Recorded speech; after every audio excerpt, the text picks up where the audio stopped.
ইরানের পাশে দাঁড়াতে মসজিদে নিজেদের মূল্যবান সামগ্রী দান করছে ভারতের জম্মু কাশ্মীরের মুসলিমরা। সোনার গয়না থেকে শুরু করে মূল্যবান ধাতুর বাসন বাদ নেই কিছুই। দাতারা বলছেন, যুদ্ধে সরাসরি অংশ নিতে না পারলেও ইরানিদের পাশে দাঁড়াতেই এমন পদক্ষেপ তাদের। বুদগাম জেলার মসজিদ ইমাম জামানের দান বাক্সে জমা পড়ছে বিপুল পরিমাণ অর্থ। এর আগে ইরানের উপর মার্কিন ইসরায়েল যৌথ বাহিনীর আগ্রাসনের বিরুদ্ধে বিক্ষোভ হয় ভারতের একাধিক রাজ্যে। সারিতে সারিতে সাজানো এসব বাসন কোসন দেখলে কোনো দোকান বলে মনে হতে পারে, আদতে মসজিদের মেঝেতে সাজিয়ে রাখা তামার উপার তৈরি বাসনগুলো দান করেছে সাধারণ মানুষ। উদ্দেশ্য ইরানের পাশে দাঁড়ানো।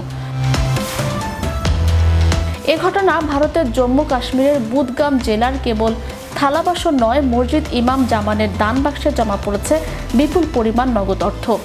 নারীরা নিজের গায়ে সোনার গয়না খুলে দিয়ে যাচ্ছেন মসজিদে। মসজিদ ইমাম জামানে আমরা আন্তরিকভাবে দান সংগ্রহের জন্য একটি স্টল বসিয়েছি। আমাদের মা বোনেরা গয়না, তামা ও নগদ অর্থ দান করছেন, যাতে আমরা বর্তমান পরিস্থিতিতে ইরানকে সহায়তা করতে পারি।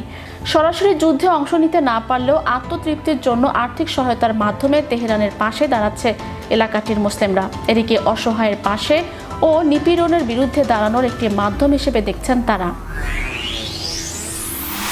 যুদ্ধ শুরুর পর থেকে ইরানের সমর্থনে বেশ সোচ্চার জম্মু কাশ্মীরের মুসলিমরা।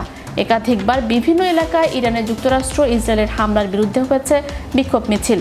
শনিবার ঈদ উল ফিতরের দিনও কাশ্মীরের রাস্তায় নেমে আসে বহু মানুষ। বিক্ষোভ হয় গুজরাট ও উত্তরপ্রদেশেও।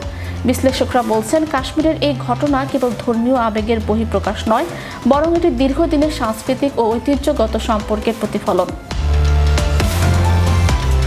কাশ্মীরি সংস্কৃতির উপর পারস্যের প্রভাব অনস্বীকার্য, আর সেই টান থেকে যুদ্ধের এই ভয়াবহ সময় নিজেদের সামান্য সঞ্চয়টুকু বিলিয়ে দিচ্ছেন এই প্রান্তিক জনপদের মানুষ।